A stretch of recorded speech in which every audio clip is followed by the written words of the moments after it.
Assalamualaikum warahmatullahi wabarakatuh. Bismillahirrahmanirrahim. Alhamdulillah ma ba'du.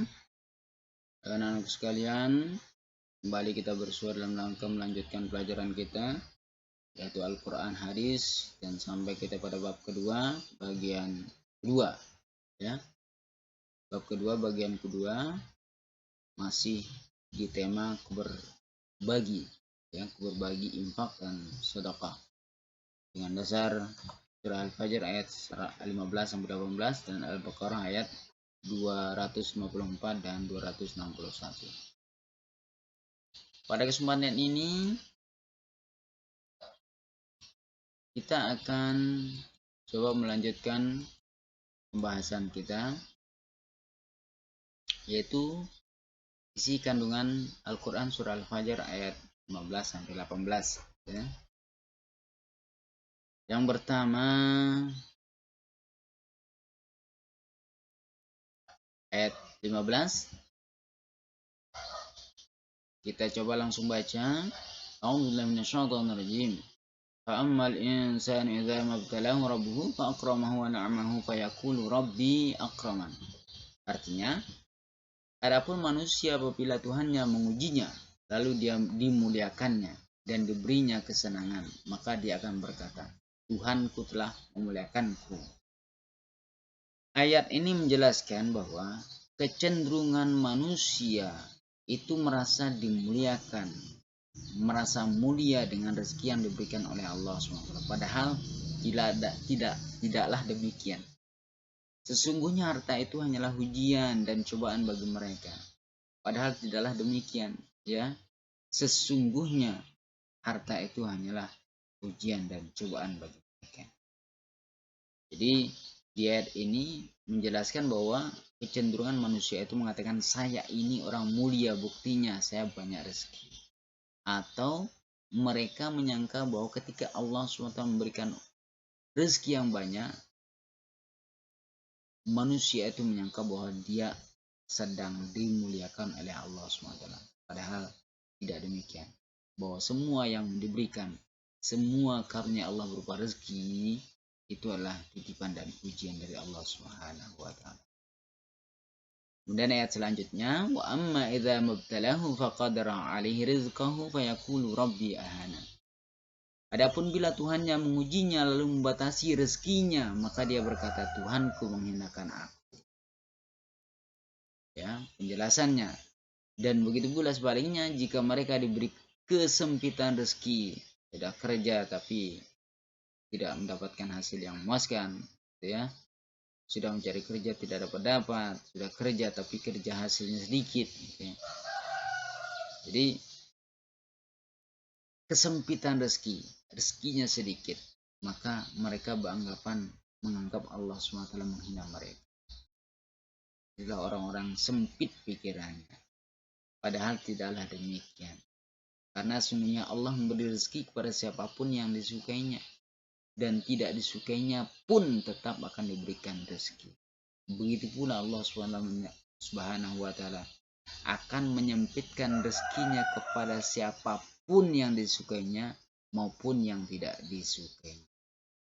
Dalam menghadapi dua kondisi seperti ini, hendaklah manusia, ya, kita semua hanya bergantung kepada Allah.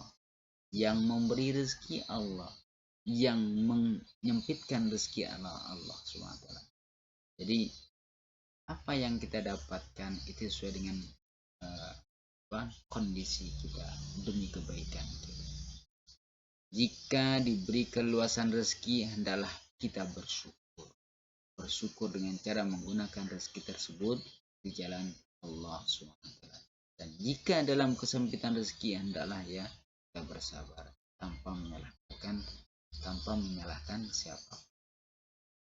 Ya, tidak boleh kita menyalahkan Allah, menyalahkan aku karena rezekiku sedikit.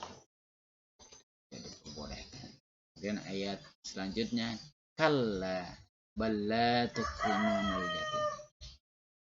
Sekali-kali tidak demikian, sebenarnya kamu tidak memuliakan anak yatim. Ini Penjelasan ayat ini, ayat 17 ini Allah menjelaskan atau mensyaratkan agar manusia memuliakan dan menyayangi anak yatim, memperlakukan mereka dengan baik, sebagaimana dalam hadis riwayat Ibnu Majah dari Abi Hurairah radhiyallahu anhu. Hurairah, Rasulullah SAW bersabda bahwa sebaik-baik rumah seseorang muslim adalah rumah yang di dalamnya ada anak yatim yang diasuh, yang dipelihara dengan baik. Kemudian sebaliknya, seburuk-buruk rumah orang Islam yang di dalamnya anak yatim yang diperlakukan dengan jahat. Rumah yang baik ada anak yatim diperlakukan dengan baik. Rumah yang buruk adalah ada anak yatim diperlakukan dengan buruk. Nah, mereka orang-orang yang menyayangi anak yatim ini kelak akan berdampingan bersama Rasulullah SAW. Sebagaimana sabda Rasulullah SAW dalam riwayat hadis riwayat Bukhari dari Abu Sahal bin Sa'ad. Ana wa kafilul yatim. Itu hadisnya itu di kelas 6 MI itu ya. Aku dan orang-orang yang melihara anak yatim bersama-sama di surga seperti ini. Beliau menunjukkan jari telunjuk dan jari tengah.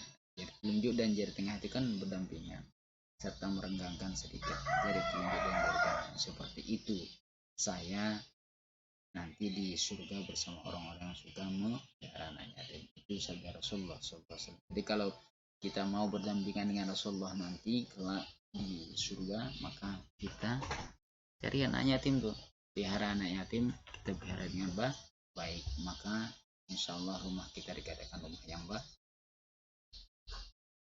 Kemudian wala tahaduna ala ta'amil miskin, dan kamu tidak saling mengajak memberi makan orang miskin. Nah, selanjutnya dalam Al-Quran surah Al-Fajr ayat 18 Allah memperingatkan agar manusia saling menyeru, saling mengingatkan, saling mengajak untuk memberi makan kepada orang-orang miskin. Kenapa demikian?